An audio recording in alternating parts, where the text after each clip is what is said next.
जय हिंद मेरे डियर साथी, मैं आपका साथी विकास और आज देखने वाले हैं फार्मास्यूटिकल एड्स में आपका सबसे पहला पॉइंट कलरिंग एजेंट। आप यदि फार्मास्यूटिकल एड्स का पहला पॉइंट नहीं देखे होंगे तो क्लासिफिकेशन में हम यदि देखा जाए तो अकॉर्डिंग टू पीसीआई हमें 3 में क्लासिफिकेशन करना फार्मास्यूटिकल एड को।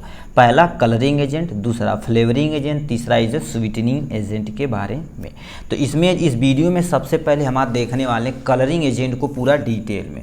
ठीक है, ये वीडियो रहेगा पूरा कलरिंग एजेंट के बारे में, फिर इसका नेक्स्ट वीडियो फ्लेवरिंग, उसके बाद स्वीटनिंग एजेंट, उसके बाद प्रिजर्वेटिव, उसके बाद ये चैप्टर आपका ख़त्म हो जाएगा।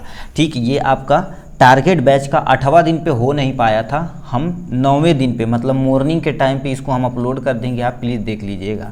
ठीक, इसमें हम सबसे पहले क्या देखने वाले, कलरिंग एजेंट, उसके बाद फ्लेवरिंग एजेंट, उसके बाद स्वीटनिंग एजेंट देखेंगे। उसके बाद प्रिजर्वेशन क्या होता है, यानी प्रिजर्वेटिव की डिफिनेशन, टाइप और एग्जाम्पल, यूजेज वगैरह में, तब तीसरा चैप्टर तब जाके ख़त्म हो जाएगा। बट इस वीडियो में हम आज देखने वाले कलरिंग एजेंट।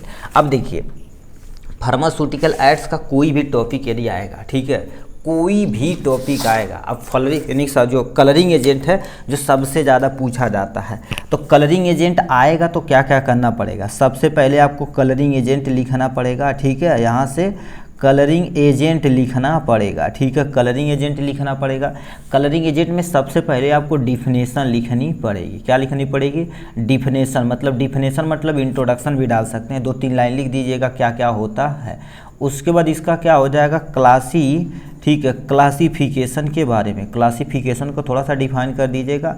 लास्ट में इसका एडवांटेज क्या होता है। ठीक है, एडवांटेज क्या होता है, प्लस में आपका डिसएडवांटेज क्या होता है, यहाँ से आप बता देंगे, काम अपना हो जाएगा। 2 चीज़ें बतानी है, इतना चीज़ बताएगा तो आपका लॉन्ग क्वेश्चन का आंसर बन जाएगा। ठीक है, लॉन्ग मतलब 5 नंबर का। अब शॉर्ट में यदि पूछेगा तो शॉर्ट में अपनी तरीके से क्या करिएगा, आप डिफाइन कर दीजिएगा। ठीक, पहले डिफिनेशन लिखिएगा, क्लासिफिकेशन और फिर एडवांटेज और डिसएडवांटेज के बारे में।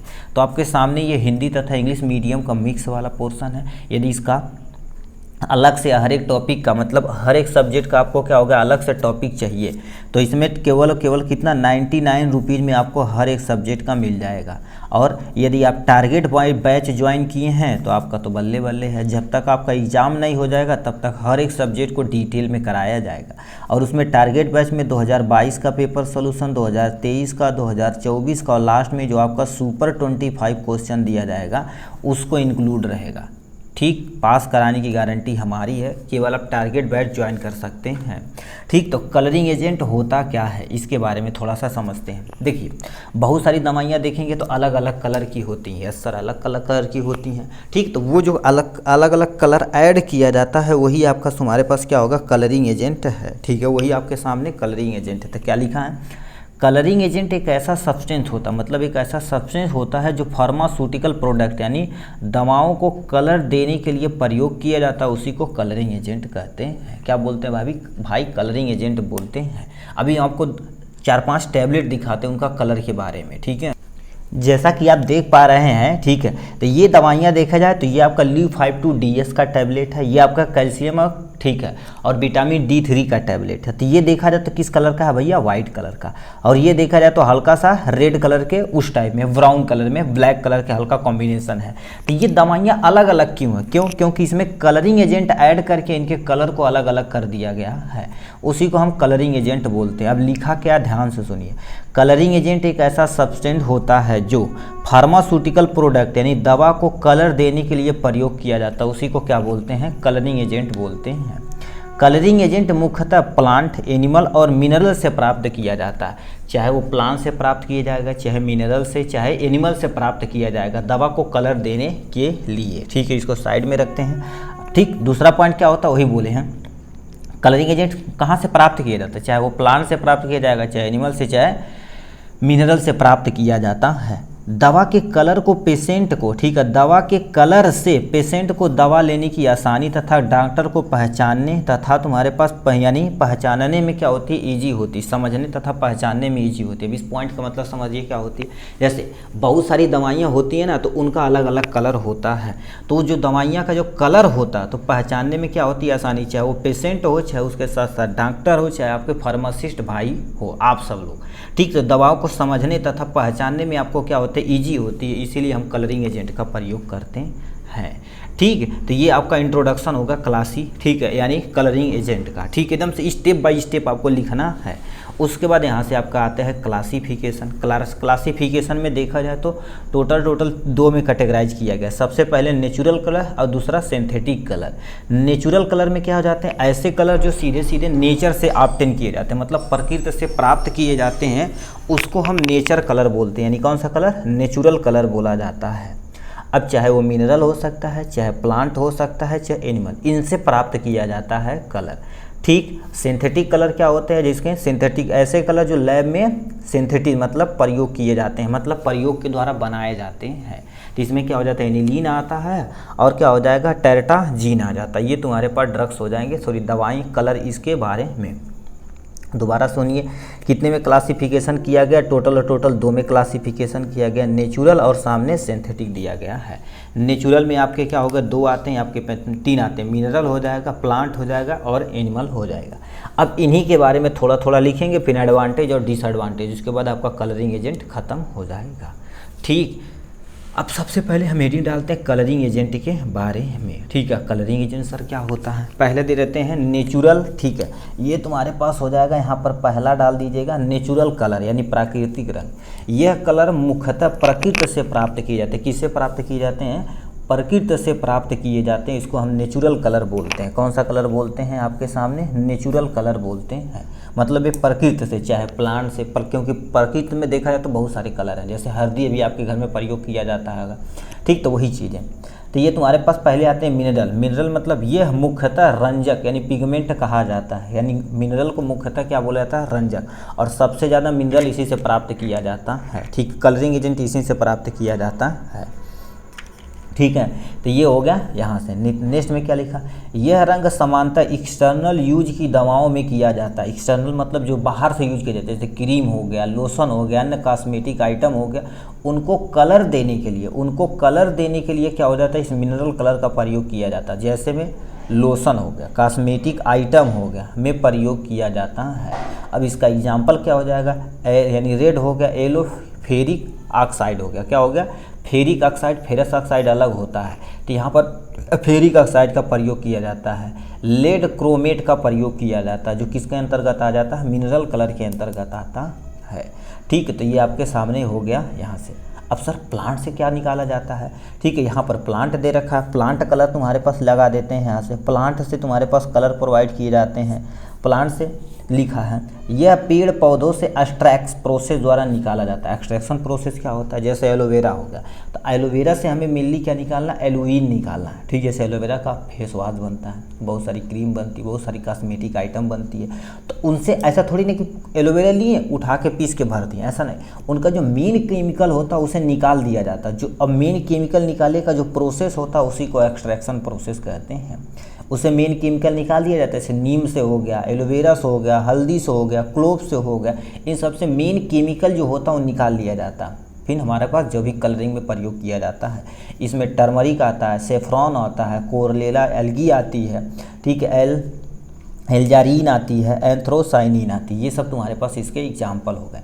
और टर्मरिक जितने भी तुम्हारे पास अभी देखेंगे ना, आती है क्रीम वगैरह, ठीक है, तो उसमें प्रयोग की जाती है। सेफ्रॉन प्रयोग किया जाता है, ठीक है, और तुम्हारे बहुत सारे ऐसे होते हैं जो प्रयोग किए जाते हैं, बट यहाँ पर हमने पूरा नहीं लिखा हुआ, बट बहुत सारे होते हैं। एग्जाम्पल में भी देखेंगे, ठीक है। यहाँ पर एनिमल में ये प्लांट है ना, तो प्लांट से तुम्हारे पास जैसे बीटा कैरोटीन होगा, क्लोरोफिल होगा, तो इसके एग्जाम्पल हो जाएंगे बहुत सारे। ठीक, तो ये तुम्हारे पास किससे प्रयोग किए जाते हैं, प्लांट से प्रयोग किए जाते हैं, मतलब प्लांट से निकाले जाते हैं। ठीक, उसके बाद एनिमल कलर पे सर थोड़ा सा बता दीजिए। कोई टेंशन नहीं सर, हम एनिमल पे बता देते हैं, क्योंकि जो क्लासिफिकेशन है उसको पूरा डिटेल में एक्सप्लेन करना पड़ेगा। ठीक है, अब इसको क्या बोलते हैं, एनिमल कलर। यह कलर मुख्यतः जानवर से प्राप्त किए जाते हैं। किससे प्राप्त किए जाते हैं, मोस्टली जानवर से प्राप्त किए जाते हैं। जानवर मतलब जो तुम्हारे पास जीव जंतु होते हैं उनसे, मोस्टली जो सूक्ष्म जीव होते हैं उनसे प्राप्त किया जाता है। जैसे क्या हो जाएगा, यानी कोचिनियल रेड कलर का होता है, जो इंसेक्ट कोकाई कैक्टिस से होता है। एक कोकाई कैक्टिस होता है, ठीक है, उनसे प्राप्त किया जाता है। एक छोटा सा इंसेक्ट होता है, रेड कलर इसे प्रयोग किया जाता है दवाओं को कलर करने के लिए। स्नेल। अब स्नेल की जो कवरिंग होती है वो किसकी बनी होती है, कैल्शियम कार्बोनेट, तो उसके ऊपर जो तुम्हारे पास कवरिंग होती है, ठीक है, स्नेल। अब मोलस्का वाला आप पढ़े होंगे, ठीक, उसमें देखे होंगे, ठीक है, उसके ऊपर जो कवरिंग होती है वो किसी न किसी मेटल की बनी होती है। तो देखेंगे ब्राउन कलर के होते हैं, उसको कलर देने के लिए वहाँ से निकाल लेते हैं, ठीक है। इसमें एग्जाम्पल में तुम्हारे पास क्या हो जाता है, टेरियन पर्पल कलर को देने के लिए स्नेल का जो खाल होती है उससे प्रयोग किया जाता है। तो ये आपके सामने एनिमल कलर का हो जाएगा, ठीक है, ये सी हो गया। अब हमने क्या कर दिया, नेचुरल पे पूरा तरह से क्या कर दिया, देख लिया है, ठीक है, नेचुरल पे पूरा तरह से देख लिया। अब हम सिंथेटिक पे थोड़ा सा देख लेते हैं। यस सर, सिंथेटिक पे देख लेते हैं। सिंथेटिक क्या लिख रखा, यह मुख्यतः लैब में बनाए जाते हैं। क्या बनाए जाते हैं, यह मुख्यतः लैब में बनाए जाते हैं। यह अलग अलग अवस्था में पाए जाते हैं, जैसे सॉलिड, लिक्विड, गैस। अब क्यों, क्योंकि देखिए बहुत सारी दवाइयाँ लिक्विड स्टेट में रहती हैं तो लिक्विड में प्रयोग कर देते हैं, बहुत सारी सॉलिड में रहती तो सॉलिड में प्रयोग कर देते हैं, बहुत सारे गैसेस अवस्था में रहते तो गैसेस अवस्था में प्रयोग कर देते हैं। तो ये तुम्हारे पास सिंथेटिक कलर जो लैब में बनाए जाते हैं, ये अलग अलग अवस्थाओं में पाए जाते हैं, जैसे सॉलिड, लिक्विड, गैस में पाए जाते हैं। इसका एग्जाम्पल क्या हो जाएगा, टेट्राजीन हो जाएगा, कार्बनिक एसिड हो जाएगा, एनिलीन, ETC आप लिख सकते हैं। अब ये सब बेसिक लेवल से हम क्यों पढ़ा रहे हैं, जैसे आपसे मान लेते हैं पूछ दे सिंथेटिक कलर, एग्जाम्पल अब 2 सिंथेटिक कलर, एक नंबर पूछ दे तो ये आप छाप सकते हैं। अब पूछ दे एनिमल कलर, चाहे ये लिखिए चाहे इधर जो बताए हैं 3-4 वो लिख दीजिए, कोई आप 2 लिख दीजिएगा, अपना काम हो जाएगा। तो ये आपके सामने कौन सा कलर हो जाएगा, सिंथेटिक कलर, ठीक। अब ये हो गया इनके बारे में। अब हमारे एक माइंड में आता है, हम सब कलर दवाओं में प्रयोग काहे करते हैं, ठीक है। अब प्रयोग काहे करते हैं, अब देखिए लंबे समय से जो दवाइयों में काम कर रहे हैं उनको ऐसे दवा दिखाते ही, ठीक है, दिखाते ही भन्न से बता देंगे। अभी गांव में देखेंगे ना, कहते हैं किसी को बुखार हो गया तो हरियर का कलर दे दो, गोलियाँ दे दो, हरियर कलर तुम्हारे पास गाँव पे आता है। अब एक कहानी हम आपको शेयर करते हैं, आपको तुरंत अभी समझ में आ जाएगा। देखिए हम गांव पे जीरो डाल पी का, ठीक है, जीरो डाल पी का फार्मूला है, यानी एसाइक्लोफेनेक होता है और प्लस में PCM, पैरासीटामॉल, इसका कॉम्बिनेशन दवा रखे हैं, ठीक। क्योंकि जीरो डाल पी तुम्हारे पास, अभी मान लेते किसी को बुखार हो गया और बदन दर्द हो गया तो उसको देखो बहुत तगड़ा ये काम करेगा, ठीक, यस सर करेगा, बट ये सेफ दवा होती है। हम जेनरिक वगैरह रखते हैं, मोनोपोलिक दोनों रखे हैं, पेटेंट भी रखते हैं, जो पैसा देता है उसको दे देते हैं। मतलब जो जेनरिक होती है वो भी काम करती है, बस सस्ती होती है, गाँव में सस्ता लोग खोजते हैं, ठीक है। तो एसाइक्लो प्लस में पैरासीटामॉल दे दिया जाता है। तो अब ये थोड़ा सा महंगा पड़ती है, 5-6 रुपये का। अभी गांव में तुम्हारे पास एक आपके किराना स्टोर पे सब पे मिल जाएगा, डाइक्लो प्लस आता है। डाइक्लो प्लस में डाइक्लोफेनेक होता है, प्लस में पैरासीटामॉल होता है, जो ये थोड़ा सा डेंजरस होता है। 1 रुपये का आता है, गाँव में 2 रुपये का बिकता है, ठीक है, 2 रुपये का बिकता है। तो गाँव में हम देखें उन्हें दवा दिए जीरो डाल पी, ई कौन सा दवाई कितना रुपया, खाली 7 रुपया है, ये नहीं है, 1 रुपये वाला था हरियर का गोलियाँ। मतलब उनको ये माइंड में हो चुका है। अब डाइक्लोफेनेक बहुत नुकसानदेह है, एक माइंड में हो गया तो हारा वाली दवा ही क्या हो जाती है हमारे पास सही है, नहीं तो सब नकली है। तो ये दवा को पहचानने में, तो ही लिखा दवा के पहचान के लिए, चाहे वो पेशेंट हो, चाहे हम हो या डॉक्टर हो, कोई भी हो, दवा को पहचानने के लिए कलरिंग एजेंट प्रयोग किया जाता है। पेशेंट आराम से ले सके, पेशेंट आराम से ले सके मतलब अलग अलग कलर की दवाइयाँ होती हैं तो पेशेंट क्या कर सकता है, आराम से ले सकता है, इसीलिए किसका प्रयोग किया जाता है, कलरिंग एजेंट का। कुछ दवा वार्निंग के तौर पे प्रयोग की जाती है, कुछ दवाइयाँ होती है उस पर वार्निंग होती है कि इस कलर की दवा है तो यही पेशेंट ले सकते हैं।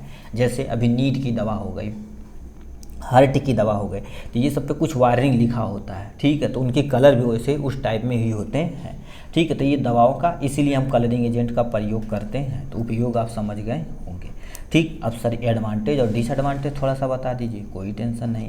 एडवांटेज थोड़ा सा बता देते हैं, उसके बाद डिसएडवांटेज। अब देखिए कोई चीज़ का भैया फ़ायदा है तो नुकसान भी है, ठीक है। तो आपके सामने हम एडवांटेज लिख देते हैं, ठीक है, उसके बाद हम डिसएडवांटेज लिख देते हैं। एडवांटेज क्या होता है, दवा को पहचानने में आसानी होती है, ठीक।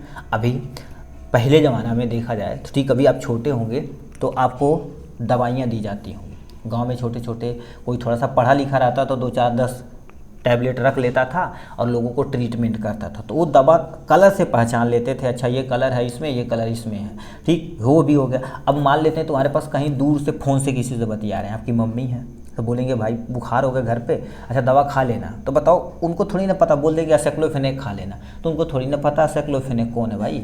तो उनको बताएंगे अच्छा ये कलर की दवा है, ये कलर की दवा है, ठीक। तो ये तो आज दवा को पहचानने में आसानी होती है, इसीलिए कलरिंग एजेंट किया जाता है। यह दवा फार्मेसी भाई को पहचानने तथा डॉक्टर के पहचानने दवा को, जो फार्मेसी भाई मतलब चैनल का नाम नहीं, जो आप हैं फार्मासिस्ट हैं एज ए दुकानदार, तो उसको दवाओं को पहचानने में भी मदद मिलती है, इसलिए कलरिंग एजेंट प्रयोग किया जाता है। नेक्स्ट में अनपढ़ तथा अन्य लोगों के लिए सेल में आसानी होती है। सेल मतलब बेचने में क्या होती है, आसानी होती है। अब क्या कहेंगे अनपढ़ कैसे बेचेंगे, पहले जो होते थे तो उतना पढ़े लिखे नहीं होते थे, ठीक, थोड़ा सा जो एजुकेट रहते थे वो अपना दवा रखते थे, लोगों का ट्रीटमेंट करते थे। अब तो बहुत सारी व्यवस्था हो गई और मोस्ट ऑफ द गाँव में देखेंगे अब दवाइयों मतलब मेडिकल स्टोर खुल गया है, पहले नहीं हुआ करता था, ठीक। तो ये हो सकता है अनपढ़ तथा अन्य लोगों के लिए सेल्स में आसानी होती है, तो ये हो गया एडवांटेज। डिसएडवांटेज थोड़ा सा देख लेते हैं।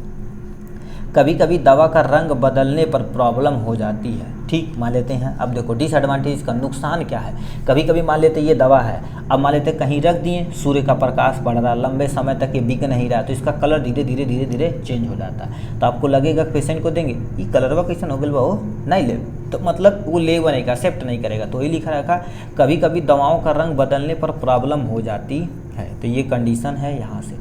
कभी दवा, ठीक है, कभी दवा सनलाइट तथा लॉन्ग टाइम में प्रभावित होकर कलर में चेंज कर लेती है, जिससे भी प्रॉब्लम हो सकती है, ठीक। तो ये तुम्हारे पास क्या था डिसएडवांटेज के बारे में, ठीक। तो ये आपका प्यारा सा रहा वीडियो, ठीक है, किसके बारे में आपका देख सकते हैं कलरिंग एजेंट के बारे में, ठीक। बचा हुआ आपका फ्लेवरिंग एजेंट, ये छोटा छोटा फ्लेवरिंग एजेंट आपके सामने ये है, ये छोटा, वो तुरंत आप समझ जाएंगे। उसके बाद आपका प्यारा सा बचा हुआ स्वीटनिंग एजेंट, उसका प्रिजर्वेटिव, 2-3 वीडियो में आपका ये चैप्टर नंबर 3 खत्म हो जाएगा, ठीक। चलिए आज के लिए बस इतना ही, फिर मिलेंगे नेक्स्ट वीडियो में नेक्स्ट टॉपिक के साथ, तब तक के लिए bye bye and take care.